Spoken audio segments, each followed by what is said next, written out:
नमस्कार, मैं शामिन कर्नल और आप देख रहे हैं इस समय भारत 24/7। दिल्ली के आरके पुरम में जहरीली गैस फैलने से मची दहशत, कई लोगों को परेशानी का सामना करना पड़ा।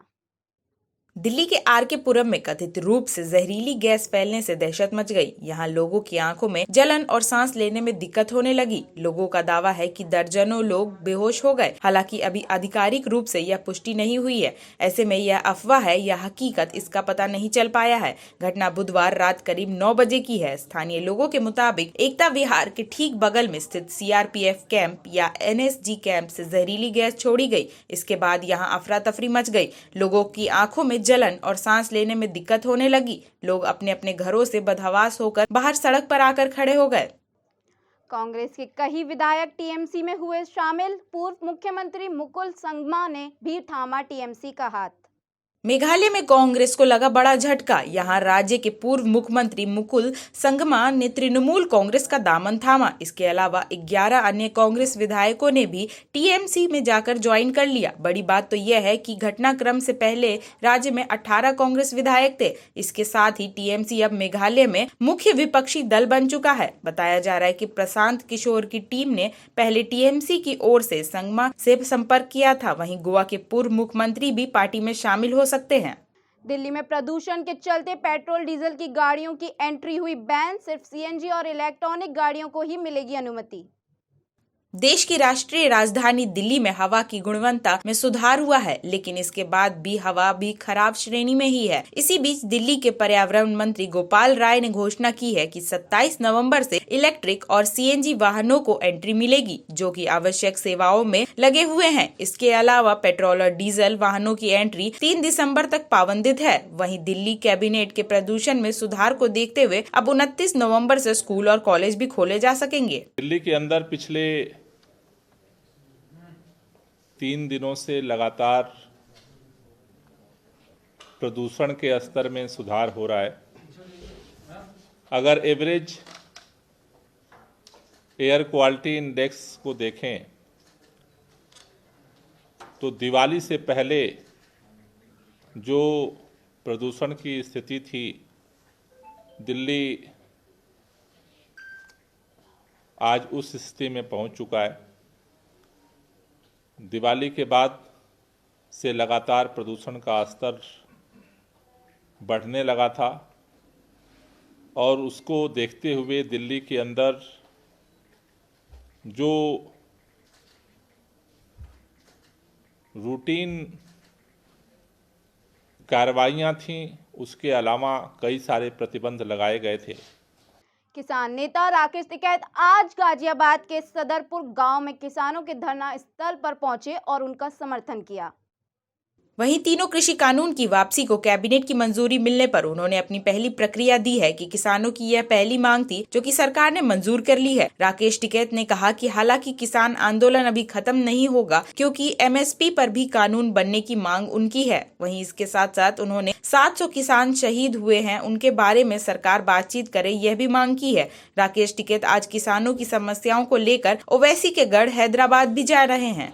सर, सबसे पहले तो यही कि सदरपुर आए हैं, क्या समस्या है, किस लिए शामिल हुआ सर? यहाँ पे जो गांव की जमीन इनकी जा रही, इसका भी कोई सेटलमेंट अभी नहीं हुआ। मुआवजे की बात इनकी है, उसका नहीं हुआ। जमीन अधिग्रहण कर ली, जगह जगह काम इनके चल रहे हैं। तो इनसे बैठ के जो इनके इशू हैं, जो मुद्दे हैं, उस पर बैठ के भारत सरकार के लोग और ये बातचीत करें यहाँ के अधिकारी। सर, कृषि बिल वापसी को लेकर कैबिनेट ने मंजूरी दिया, ऐसी सूचना सर मिल रही है, तो पहली रिएक्शन सर क्या है? क्या नहीं, ठीक है, कानून वापसी की हमारी एक बड़ी डिमांड थी, वो हो रही है।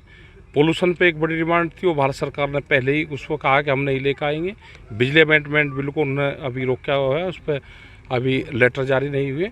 एमएसपी का एक बड़ा सवाल अभी है, और जो किसान हमारे शहीद हुए उनका एक बड़ा सवाल है। इन 2-3 चीज़ों पे बातचीत भारत सरकार कर ले, इसका समाधान निकलेगा। सर, कृषि बिल को लेकर आप संघर्ष कर रहे थे, तो अब आंदोलन सर कैसे चलेगा?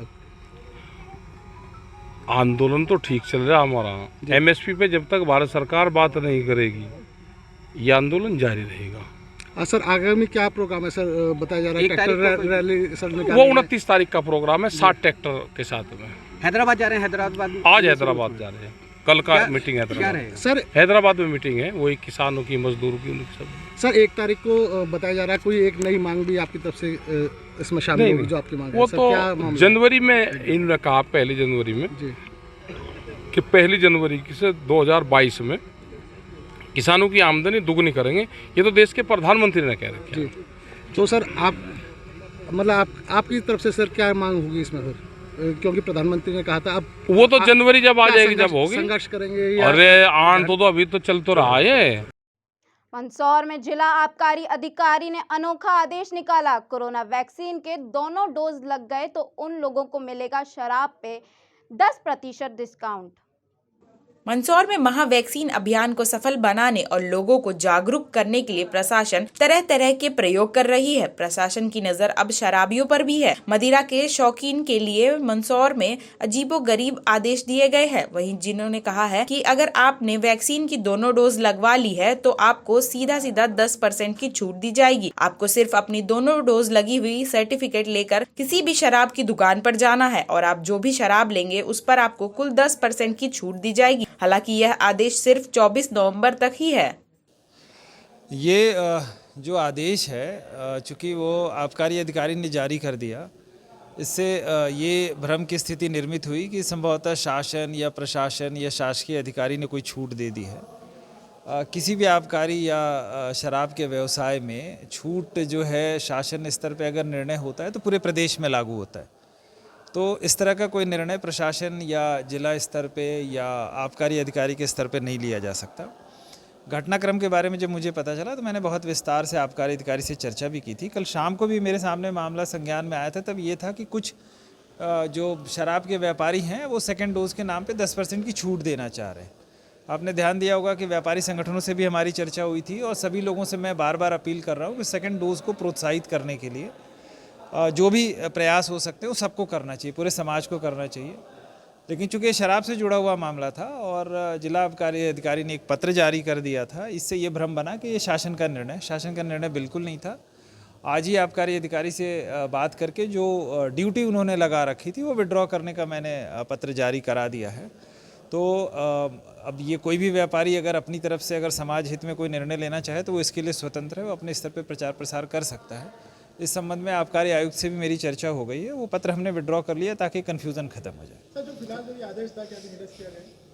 ये आदेश जो है वो जिन शराब की दुकानों में छूट की बात थी वहाँ ड्यूटी लगा दी गई थी कुछ लोगों की, तो उससे ऐसा भ्रम फैला कि ये शासन करा रहा है या जिला प्रशासन की ओर से हो रहा है। इसके आता है जब भी जो ठेकेदार रहते हैं वो कभी भाव में कमी होती है तो उसका बड़ा एक बोर्ड लगाते हैं। अभी ऐसा कुछ देखने को नहीं मिला वहाँ पर वैक्सीनेशन कैंप। वो वहाँ शायद पोस्टर लगा होगा कि सेकंड डोज लगवाएं 10% की छूट पाएँ, तो ये उसी का डिस्क्रिप्शन है। अगर उसको बेचना है, वो तो विधायक जी को भी भारी आपत्ति थी, तो मैंने उनसे भी चर्चा की सुबह, तो बातचीत से ये समझ में आया कि ये ट्रेंड रहा है लास्ट में जो है वो तो बड़े बड़े बोर्ड लगा के छूट दे के अपना व्यापार बढ़ाते हैं। उसी तरह से व्यापारी को उस तरह से बोर्ड लगा के अपना करना चाहिए। मेरी तो अपील ये है कि ठीक है शराब को बढ़ावा नहीं देना चाहिए, लेकिन बाकी जो व्यापारी संगठन हैं, दवा विक्रेता संघ हैं, किराना व्यापारी संघ हैं, जो सुपर मार्केट्स वगैरह चल रहे हैं, अगर इस तरह की थोड़ी सी छूट वो लोग भी अपनी तरफ देने की कोशिश करें। चूँकि ये मामला शराब से जुड़ा हुआ है तो बहुत अच्छा नहीं लग रहा है, लेकिन अगर अन्य लोग भी इस तरह की छूट दें तो सेकेंड डोज को बढ़ावा देने में बहुत अच्छी प्रगति मिल सकती है। सर एक 10% की छूट का जो आदेश जारी किया था विभाग ने, मैं सबसे पहले आप लोग को ये बताऊंगा कि इस संबंध में कोई आदेश नहीं जारी किया गया था, एक पत्र जारी किया गया था।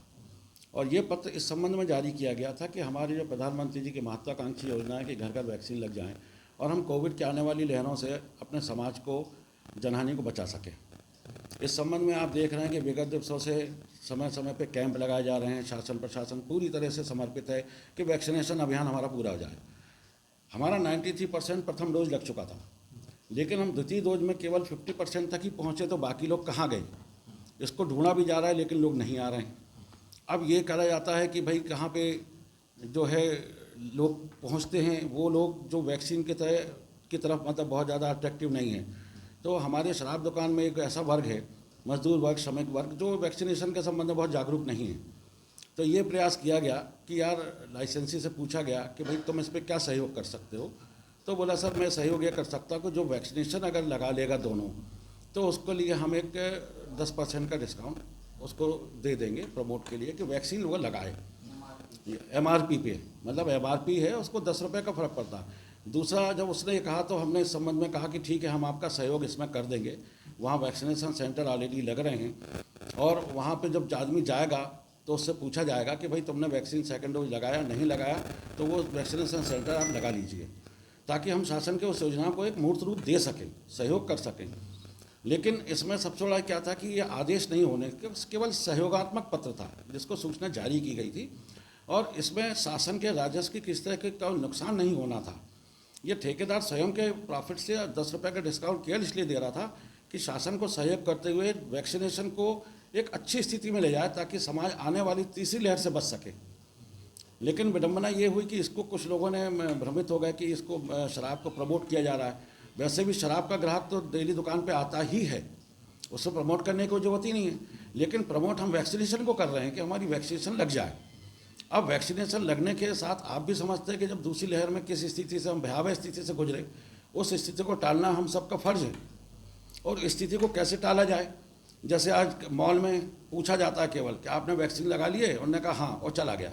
के जिला आबकारी अधिकारी ने मंदसौर शहर की 3 शराब की दुकानें सीतामू फाटक, पुराना बस स्टैंड तथा भनिया खेड़ी पर वैक्सीनेशन को लेकर के और जिन शराब के पीने वाले, जो सेवन करने वाले लोग हैं, उनका 2 डोज जिन्होंने लगा लिया है, उनको ठेकेदार की तरफ से 10% की भाव में रिलैक्सेशन देने की, भाव में रियायत देने की जो प्रेस नोट जारी किया है, निश्चित रूप से आश्चर्यचकित है इस बात को लेकर के कि एक जिले के अधिकारी ने शासन के बिना आदेश के, बिना निर्देश के इस प्रकार का जो नवाचार किया है और ठेकेदार को इसमें आगे बढ़ा करके और 10% भाव में कमी वैक्सीनेशन के 2 डोज लगाने वालों को अगर छूट दी जाएगी तो इससे शराब पीने वालों के प्रति आकर्षण बढ़ेगा और जो शराब नहीं भी पीते हैं वो शराब की ओर प्रेरित होंगे। तो इस प्रकार का शासन का भी कोई निर्णय नहीं है। मैंने जानकारी प्राप्त की है, शासन ने इस प्रकार का कोई आदेश जारी नहीं किया है। शराब के ठेकेदारों से किसी प्रकार का कोई निर्देश भी नहीं दिया गया। लेकिन मंदसौर जिले के जिला आबकारी अधिकारी ने जिस प्रकार से प्रेस नोट जारी किया है वो उसकी मैं गंभीरता से लेता हूं और उम्मीद करूंगा कि इस निर्णय को वे वापस करवाएं, क्योंकि इससे समाज में ठीक संदेश नहीं जाएगा। दीदी से मुलाकात के बाद सुब्रमण्यम स्वामी ने बदले अपने बोल, साधा केंद्र पर निशाना। पश्चिम बंगाल की मुख्यमंत्री ममता बनर्जी से मिलने के बाद भाजपा नेता सुब्रमण्यम स्वामी ने केंद्र सरकार पर जोरदार हमला बोला है। उन्होंने आज सुबह अपने ट्विटर अकाउंट पर ट्वीट करते हुए मोदी सरकार का रिपोर्ट कार्ड जारी कर दिया। उन्होंने लिखा कि मोदी सरकार इकोनॉमी, सीमा सुरक्षा, विदेश नीति, राष्ट्रीय सुरक्षा और आंतरिक सुरक्षा जैसे मुद्दों पर फेल रही है। उन्होंने कहा कि इन विफलताओं की जिम्मेदारी कौन लेगा। बता दें कि बुधवार को भाजपा के राज्यसभा सांसद सुब्रमण्यम स्वामी ने ममता बनर्जी से मुलाकात की थी, जिसके बाद राजनीतिक अटकलों में बाजार काफी गर्म कर दिया है। वहीं मुलाकात के बाद सुब्रमण्यम स्वामी ममता की काफी तारीफ करते भी नजर आ रहे हैं। बिहार के वीआईपी पार्टी के विधायक मुसाफिर पासवान का हुआ निधन। बता दें कि लंबे समय से चल रहे थे बीमार। बिहार की बोचहा विधानसभा सीट से वीआईपी पार्टी के विधायक रहे मुसाफिर पासवान का निधन हो गया। दिल्ली के सर गंगाराम अस्पताल में उन्होंने अपनी आखिरी सांसें ली। वे लंबे समय से बीमार चल रहे थे और उनका इलाज दिल्ली के गंगाराम अस्पताल में चल रहा था। पार्टी अध्यक्ष मुकेश सहनी ने इसकी जानकारी दी है। सहनी ने विधायक के निधन की खबर को फेसबुक पर साझा करते हुए लिखा, बोचहा विधानसभा सीट से वीआईपी पार्टी के विधायक मुसाफिर पासवान जी अब हमारे बीच में नहीं रहे। मुसाफिर जी लंबे समय से बीमार चल रहे थे। उनका निधन पूरे बिहार के लिए एक अपूरणीय क्षति है। दीदी ने बढ़ाया राजनीति का तापमान, फूट डालो राज करो तरीके से दिया कांग्रेस को बड़ा झटका। पश्चिम बंगाल की मुख्यमंत्री ममता बनर्जी अपनी पार्टी का राष्ट्रीय स्तर पर विस्तार करने के लिए अन्य पार्टियों के नेताओं को तोड़ने का काम शुरू कर रही हैं और इसमें उन्हें सफलता भी मिलती दिखाई दे रही है। बीते मंगलवार को जहां कांग्रेस नेता कीर्ति आजाद और पूर्व कांग्रेस सांसद अशोक तंवर टीएमसी में शामिल हो गए, वहीं बुधवार रात मेघालय के पूर्व मुख्यमंत्री के साथ कांग्रेस के 11 विधायक भी टीएमसी में शामिल हो गए। इन सब के बीच में अब ममता बनर्जी के एक बयान ने कांग्रेस को एक बार फिर झटका दिया है। दरअसल ममता से सोनिया से मुलाकात नहीं करने के लिए बड़ा सवाल पूछा गया था, जिस पर उन्होंने एक बहुत बड़ा जवाब दिया। जिस लहजे से उन्होंने यह जवाब दिया उससे समझ में आ रहा है कि वह कांग्रेस को पूरी तरह से मिटाने में लगी हुई हैं।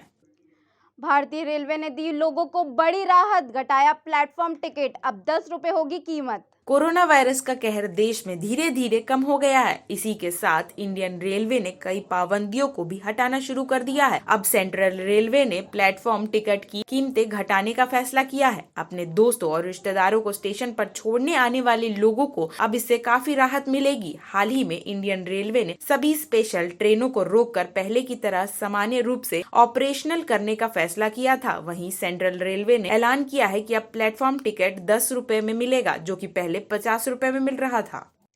परमवीर सिंह पर लगा बड़ा आरोप। रिटायर एसपी पठान ने कहा, आतंकी कसाब का फोन पूर्व पुलिस कमिश्नर ने ही छिपाया था। मुंबई के पूर्व पुलिस कमिश्नर परमवीर सिंह मामले में एक नया खुलासा हुआ है। सिंह के खिलाफ आरोप लगाया गया है कि उन्होंने 26/11 आतंकी हमले में मास्टरमाइंड कसाब का मोबाइल फोन छुपाने में मदद किया था। यह आरोप मुंबई पुलिस के रिटायर्ड एएसपी शमशेर खान पठान ने लगाया है। शमशेर खान पठान ने इस मामले में 26 सितंबर 2021 को मुंबई सीपी को एक पत्र लिखा, जिसमें उन्होंने जांच की मांग करी है। वहीं रिटायर्ड एएसपी ने आरोप लगाया है कि जहां कसाब को पकड़ा गया था, वहां परमवीर सिंह भी मौके पर थे। तब परमवीर सिंह ने जांच के दौरान उनका फोन छुपा लिया था। ऐसी ही बड़ी खबरों के लिए बने रहें समय भारत 24/7 के साथ। तब तक के लिए धन्यवाद।